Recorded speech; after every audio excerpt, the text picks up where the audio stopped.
Nagsimula na ang pre-pageant activities ng Miss Universe 2023 competition at sa ikalawang araw ng mga kandidata, nagkaroon sila ng make-up na ang gumawa ang mga MOBA Cosmetics makeup artist.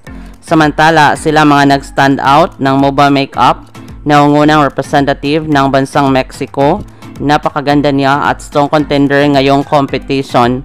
Sinundan ni Miss Philippines, Michelle D, nangibabaw ang kanyang ganda dahil sa kanyang oriental beauty. Kasama din ang kinatawan ng bansang Nicaragua. Di rin nagpapahuli ang mga kinatawan ng bansang Venezuela, Indonesia at Thailand. Sino kaya sa kanila ang kukuronahang Miss Universe 2023? Maraming salamat sa panunood. Para maging updated ka, huwag kalimutang mag-subscribe.